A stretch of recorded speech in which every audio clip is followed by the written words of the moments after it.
Hello दोस्तों, आज का टॉपिक है सतयुग की कहानी। एक समय की बात है जब दुनिया में सतयुग नामक युग था। जहाँ सच्चाई, प्रेम और आदर्शों का राज था। लोगों के मन में शांति और समृद्धि की अवधारणा थी। इस युग में लोगों का जीवन सहज और आनंदमय था। एक गांव में एक साधु रहा करता था जिसका नाम सिद्धार्थ था। सिद्धार्थ बहुत ही पवित्र और समर्पित थे। उनका जीवन सतयुग के तत्वों पर आधारित था। गांव के लोग सिद्धार्थ से आदर सत्कार करते थे और उनकी उपासना और शिक्षा से प्रेरित होते थे। एक दिन गांव में एक लड़की का जन्म हुआ।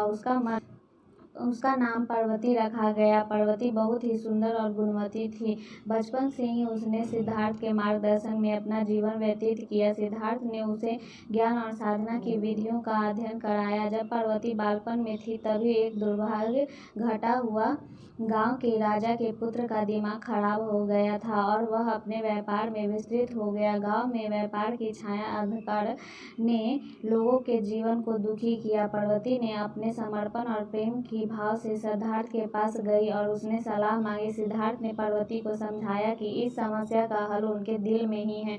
उन्होंने पार्वती को कहा कि वह व्यापार शक्ति को दूर करने के लिए शक्ति और शांति की उपासना करे। पार्वती ने सिद्धार्थ की बात मान ली और नियमित रूप से साधना शुरू की। पार्वती ने व्यापार शक्ति को दूर करने के लिए अपने मन और शरीर को शांत रखा। वह हर रोज भक्ति और ध्यान के प्रति समर्पण के साथ तपस्या करती थी। उसकी साधना में धैर्य और समर्पण का आभास था। वह अपार व्यापार शक्ति को दूर करने के लिए गांव के लोगों को जागृत करने लगी। कुछ समय बाद पार्वती की तपस्या का परिणाम दिखने लगा। गांव के राजा के पुत्र का दिमाग सुधर गया और वह समाज सेवा के लिए समर्पित हो गया। व्यापार शक्ति दूर हो गई और वह गांव में फिर से सुकून और शांति की महक फैली। पार्वती की उपासना और प्रेम से सतयुग की विशेषता पुनः प्रकट हो गई। लोगों के प्रेम और सच्चाई का समर्थन बढ़ा। पार्वती की साधना से प्रभावित होकर गांव के लोग भी आदर्श जीवन जीने लगे। वे एक दूसरे का सम्मान करते थे और सामाजिक न्याय का पालन करते थे। सतयुग का दौर फिर से आ गया जहाँ सच्चाई और प्रेम का राज